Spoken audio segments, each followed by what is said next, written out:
जैसे मान लीजिए मेरी निष्ठा है श्री कृष्ण में, मेरी निष्ठा है भागवत जी में, लेकिन कहीं मैं ऐसा सत्संग का भाव लेके सुनने जाऊं और वहां ये सुनाया जा रहा है कृष्ण तो मनुष्य थे, राम जी तो मानव थे, तो इसका मतलब है कि वो स्थान मेरे लिए सुनने के लिए उचित नहीं है। अपने आराध्य, अपने गुरु और किसी संत, इनके प्रति अगर कोई गलत बोल रहा है तो उस स्थान को प्रणाम करके उठ के चला जाना चाहिए। अपनी अनन्य भक्ति में कोई भी ठेस नहीं आनी चाहिए। अनन्य भक्ति समझते हैं क्या होती है?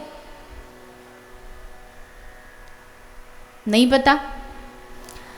अनन्य मतलब ना अन्य, कोई दूसरा नहीं, उसको कहते अनन्य। कोई दूसरा नहीं मतलब अपने इष्ट के अलावा कोई दूसरा नहीं। होंगे दुनिया में हमारे इष्ट से बड़ा कोई और भी शक्तिशाली, लेकिन हमारे मन में जो है, हमारे मन में जो आराध्य है, उनके आगे फिर दूसरा कोई नहीं होना चाहिए। जो मन में एक बार बिठा लिए फिर उनके प्रति संपूर्ण जीवन, फिर वहाँ भटकाव नहीं होना चाहिए। लोग भटकते बहुत हैं आजकल, उनको लगता है वो भक्ति कर रहे हैं, पर असल में वो भक्ति नहीं होती। सप्ताह में, एक वीक में, सप्ताह में कितने दिन होते हैं? बोलिए ना, 7 दिन। 7 दिन के 7 भगवान फिक्स कर रखे हैं। अलग अलग दिन के अलग अलग भगवान, अलग अलग दिन का अलग अलग मंत्र और अलग अलग दिन के अलग अलग गुरु। बड़ी विचित्रता है। गुरु भी अलग है, मंत्र भी अलग। कई मैया आके बोलती है, बोले तुलसी माला पे शंकर जी का मंत्र कर सकते हैं, या रुद्राक्ष पर कभी मन किया तो कृष्ण भगवान वाला मंत्र फेर सकते हैं। अरे मैया तुमको जरूरत क्या है? तुम्हारे गुरु ने जो मंत्र दिया वो जपो ना। नहीं, हमने सुना है कि फलाने दिन ये मंत्र जपने से ऐसा हो जाता है। शनिवार आते आते तक शनि देवता पे तेल चढ़ाने लग जाएंगे। सोमवार तक पहुंचते पहुंचते भक्ति शिफ्ट हो जाएगी कहाँ पे? बताओ ना, जोर से बोलो, जो करते हो वो बोलो। कई लोगों को लगता है कि शंकर भगवान सोमवार को ही दूध चढ़ाने से खुश होंगे। ऐसे लगता है जैसे मंगलवार को तो छुट्टी पे चले जाते हैं,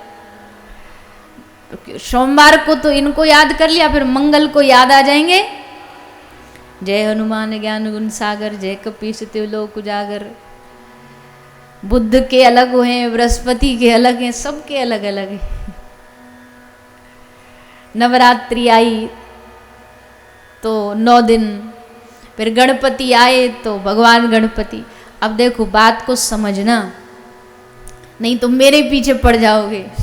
वक्ताओं को बड़े सावधानी से बोलना पड़ता है, नहीं तो उल्टा गले में फांसी पड़ जाए। तुमने ऐसा बोला।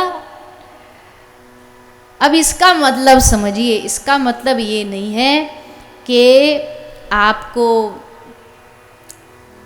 नवरात्र आता है तो प्रणाम कर लो, गणपति आए प्रणाम कर लो। जो भाव जब जिस समय उत्सव आता हम भी करते हैं, ऐसा थोड़ी कि नहीं करते। पर जैसे गोपी कहती है ना, योग कहाँ राखें यहाँ रोम रोम शाम है। जब हृदय में चारों तरफ तुम्हारे एक प्रियतम घर बना लेगा ना, तो फिर दूसरी तरफ निगाह जाएगी नहीं। और अगर गई भी तो उसमें भी अपना ही प्रियतम दिखाई देगा, उसमें भी अपने ही ठाकुर जी दिखाई देंगे, उसमें भी अपने ही आराध्य दिखाई देंगे। इसको कहते अनन्य भक्ति। ये कुछ भी हो जाए, जब हमारे मन में एक बैठ गया तो फिर अब उन एक के प्रति ही लग जाना, जुट जाना, फिर भटकना नहीं। प्रणाम सबको कर लेंगे, अपमान किसी का नहीं करेंगे, पर प्रेम तो एक ही से करेंगे। प्रेम होता भी एक से, 10 से थोड़ी हो जाएगा। 10 से अटैचमेंट हो सकती है, लगाव हो सकता है, वो प्रेम नहीं हो सकता।